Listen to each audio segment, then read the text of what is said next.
want to share with you the governance and housing policy development in Gabon. As you all know, Gabon is a country located in Central Africa. The country actually sports a deficit in housing that reflects years of weak activity in the sector that the government is now working hard to actually curb. The urban population growth is about 4%, and I would like to stress the fact that half of the country's population lives in a capital city, Libreville. Let's picture a capital city with about 80% urban area that are unplanned. I would like to also point a key element here, the impact of dependency on oil on housing policies.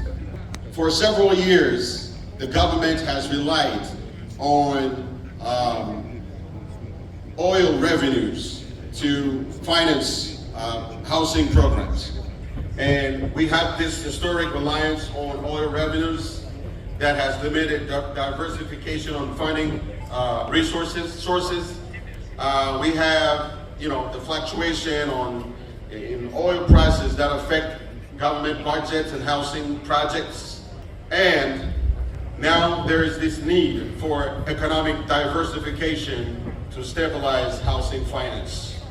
Past the early 2000s, with a sharp drop in oil revenues, the country is now challenged with the necessity to improve its governance, and thus today we as a country are at a turning point, because it's been the government's policy. It's now been the government policy with the new administration under the leadership of President Oligui Nguema to actually implement working solutions for the sector.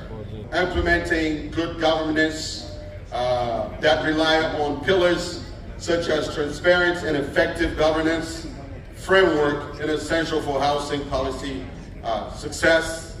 I also want to point the fact that in 2023, Gabon has been went through a transition government, and the transition charter emphasized on good governance and combating impunity.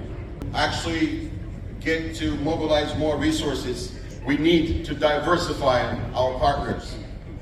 And the government of Gabon has been working hard to actually diversifying partners, and at the same time, it's been working hard on strengthening local capacities.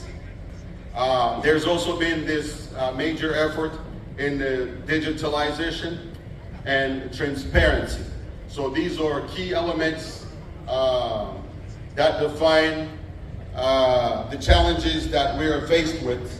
And in our quest for diversifying solutions to that effect, we have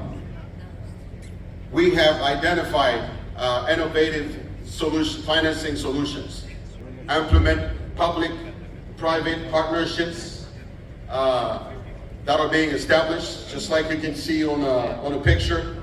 We've been working with the government of Gabon has been looking forward and working really hard to side with Shelter Afrique to actually implement innovative financing solutions, because just like I said earlier, what we tried back in 2010, between 2010 and 2014, didn't work well. So we're looking to innovate, and part of it, we need Shelter Afrique to side with the government of Gabon so that we can actually benefit from the viral model. And so we want to accelerate the deployment of those key solutions, and we look forward to you actually ensuring that this collaboration with the several institutions that we are approaching will help deliver. Basically, we could sum up by saying that this is a good time for a country like Gabon, a weakly populated country that can easily come up with solutions. If Gabon could implement the type of solutions that Algeria has delivered so far, we would already be done with housing shortage, housing deficits in Gabon. So we look forward to learning from other experiences, and we welcome your thoughts and questions. Thank you for your kind attention.